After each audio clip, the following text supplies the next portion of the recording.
Bueno, mi nombre es Moisés Sánchez, soy secretario ejecutivo de la Alianza Regional por la Libre Expresión e Información, que es una red que trabaja a nivel de América en 19 países con 23 organizaciones que son miembros. En el caso de Costa Rica, nuestro miembro es IPLEX. Quiero partir agradeciendo a los organizadores, a la Organización de Estados Americanos, al Departamento de Derecho Internacional, a la CONAMAG y a la Presidencia por haber generado este espacio, que creo que es tremendamente importante para empezar a reflexionar en el contexto que ustedes están discutiendo ya un anteproyecto de ley de acceso a la información. Yo aquí simplemente quiero hacer un llamado de atención sobre lo interesante y particular del debate que ustedes tienen hoy. En general, en la mayor parte de los países, la discusión siempre ha partido desde una negativa o desde una ausencia de una política pública, de una regulación.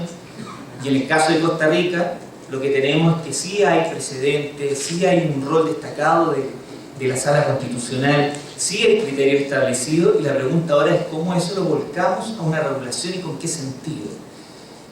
Creo que eso es una señal importante, una tremenda oportunidad también para que Costa Rica asuma un liderazgo dentro de la región y, por qué no decirlo, dentro de América completa, dado que ya en otras materias la Corte o la doctrina constitucional de Costa Rica ya es mirada, y por lo tanto, ¿por qué no en materia de acceso a la información pública no pudiera ser un referente a nivel americano? Dicho eso, yo quiero partir y mirando el tema más allá desde la legalidad, desde tal vez algunos dilemas que se van presentando cuando uno se plantea la discusión de una ley de información y se plantea la necesidad de regular las causales de reserva. Reconozco que la principal motivación en muchos países para tener una ley es limitar la capacidad discrecional del Estado en su toma de decisiones respecto de la entrega o no entrega de cierta información.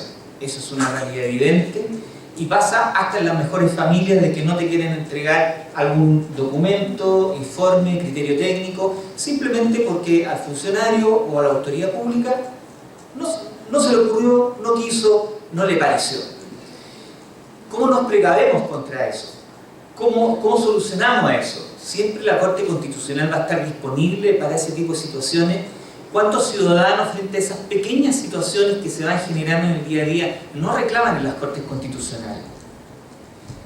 Y acá yo quiero mencionar que la discusión de acceso a la información pública siempre hay dos ámbitos que a veces se confunden, y uno tiene que ver con el ámbito de la resolución de casos, cómo los países generan un modelo que permita resolver los conflictos que se producen entre los ciudadanos y entre las entidades públicas que no quieren entregar información o que la niegan o que dilatan su entrega. Y por ahí los sistemas o modelos de resolución de casos pueden variar. Hay países que han optado por soluciones judiciales, otros que han generado órganos garantes, otros que han generado sistemas mixtos. Y creo que en ese ámbito la ley modelo interamericana deja un amplio margen, señalando que estos modelos pueden ser cubiertos por distintos tipos de entidades. Pero hay otro espacio que tiene que ver con la política pública y que se relaciona con la idea de quién se hace cargo dentro del Estado de la responsabilidad de que los ciudadanos tengan información oportuna. Una cosa es resolver un problema, otra cosa es generar las condiciones para que esos problemas no se vuelvan a repetir. Y yo en ese sentido quizás quisiera plantear la pregunta de si en esa lógica, y dado el contexto con que se está discutiendo hoy día una regulación, pensar que esta también es una oportunidad para generar esas condiciones para que estos problemas que a lo mejor no están todavía medidos estadísticamente o no están suficientemente evaluados, ustedes me dirán, no se vuelvan a repetir en el futuro. Y acá me empiezo a meter un poco en la lógica de la reserva. Más allá de la categorización legal de lo que se coloque en las leyes sobre cuántas reservas hay en cada país, si uno se va al modelo inglés se va a dar cuenta que hay 52 causales de reserva distintas para distintas hipótesis, que a ellos en su minuto le pareció que estaba bien. Hay otros países que tienen 3 o 4 configuraciones básicas.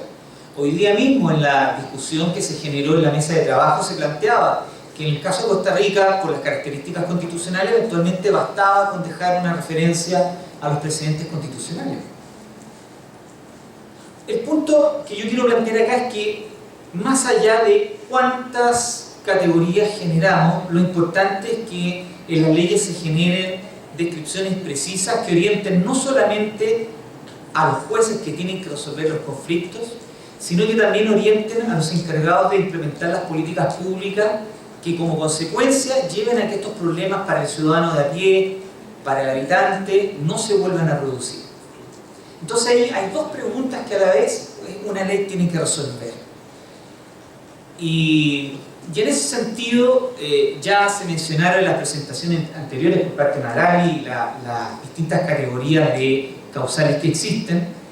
Existen ciertas problemáticas muy concretas y que los ciudadanos a veces requieren de tener una claridad, y los funcionarios, los servidores públicos también requieren tener señales claras al respecto.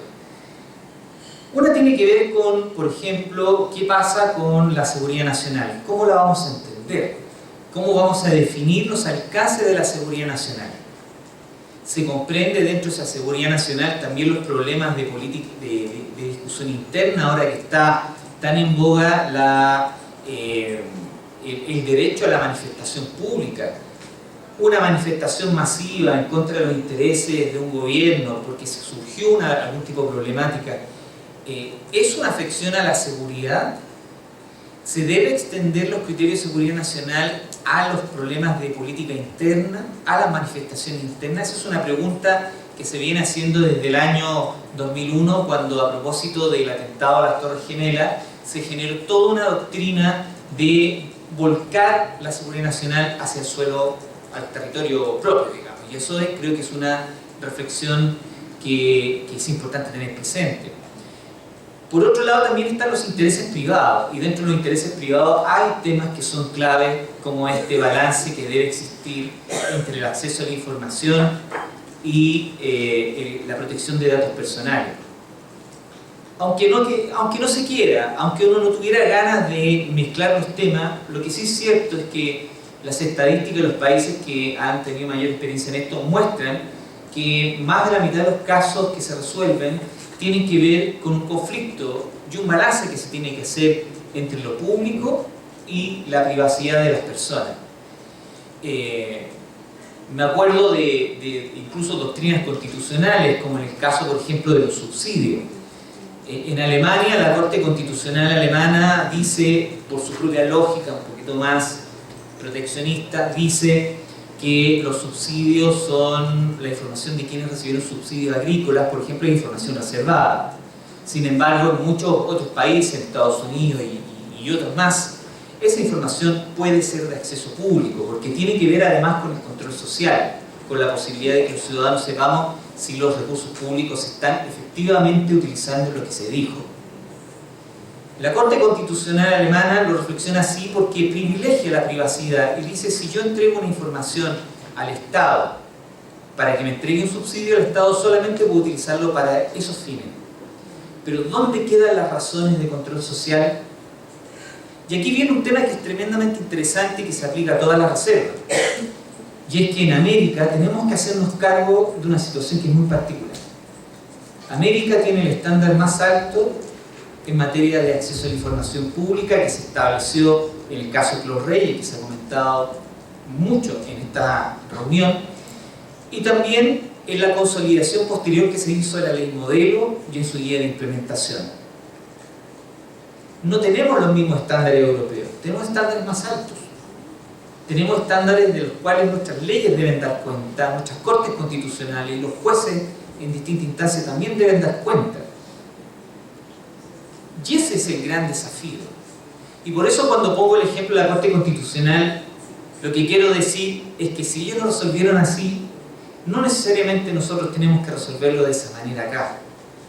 Y la pregunta es si en materia de privacidad tenemos que tener una regulación específica que nos permita acceder a ese tipo de información de los subsidios, a la remuneración de los servidores públicos, a la información que nos permita saber, incluso en muchos casos, cuáles son los destinos de los fondos públicos que se entregan a empresas privadas. Hay muchas discusiones abiertas y el debate de una ley de acceso a la información también es una oportunidad para poder ordenar desde el punto de vista incluso de las políticas públicas muchas de esas discusiones. Y hay otros problemas que tienen que ver, por ejemplo, con una de las que yo llamo las causales de secreto no evidentes, que es la inexistencia de información. Hay muchas cosas que se colocan en las leyes, pero cuando uno va en la práctica a pedir información, sucede a veces que te dicen: no señor, no le podemos entregar esta información porque esa información no existe, no la tengo disponible.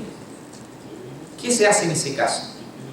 ¿Cómo se resuelve? ¿Existe una obligación de los servidores públicos de generar esa información? Hay una tendencia en América de pensar, incluso de incorporarlo en algunas leyes, de decir de que cuando esa información no existe, debe ser generada si tiene que ver con intereses públicos o si tiene que ver con violación a los derechos humanos, por ejemplo. Con esto yo simplemente quiero colocar en el debate otro tipo de consideraciones más allá de la simple tipificación de las distintas causales en la ley, porque cuando el ciudadano va a pedir información, al final del día no se encuentra con una causal de reserva legal, con lo que se encuentra es con una puerta cerrada, con una ventana que no le es abierta y con una gran molestia y pérdida de tiempo. Y la pregunta es cómo nosotros podemos prever o anticipar una solución para que este ciudadano no tenga ese problema. Y ahí viene el tema de la carga de la prueba, y no sé si estoy en los minutos, ¿sí? Queda poquito. Y sobre la carga de la prueba, una de las cosas importantes que se establecieron en los estándares internacionales, Claude Rey, Ley Modelo y otros, es que justamente la responsabilidad de probar, acreditar y justificar que la información no debe ser entregada no recae en el ciudadano, porque ya pasamos, a partir de esto, del caso de Claude Rey, ya pasamos o debiéramos pasar de la lógica del derecho de petición, donde la autoridad ve si me entrega o no la información, a una lógica de derecho. Esa lógica de derecho tiene que ver con un cambio cultural, con que los funcionarios, los servidores entiendan de que la información no es un patrimonio del Estado, sino que es un patrimonio de todos. Y que las causales de reserva son criterios orientadores, no para que ellos nos nieguen la información, sino para que entiendan de qué manera se debe entender el principio de máxima publicidad. Porque la aplicación de la reserva siempre, de acuerdo a estos estándares, es de manera totalmente excepcional y para el caso en que no exista ninguna otra vía de poder entregar la información. Por eso, y para terminar, simplemente decirles que yo quiero aportar esto más bien como para aportar o contribuir con algunas ideas, fortalecer el debate, más que con un análisis sistemático, porque creo que hoy día, el momento en que están discutiendo un anteproyecto de ley, creo que están en una excelente posición para poder reflexionar también de cómo podemos anticipar esos problemas y evitar que los ciudadanos pierdan ese tiempo precioso o pierdan las ganas también de pedir información. Muchas gracias.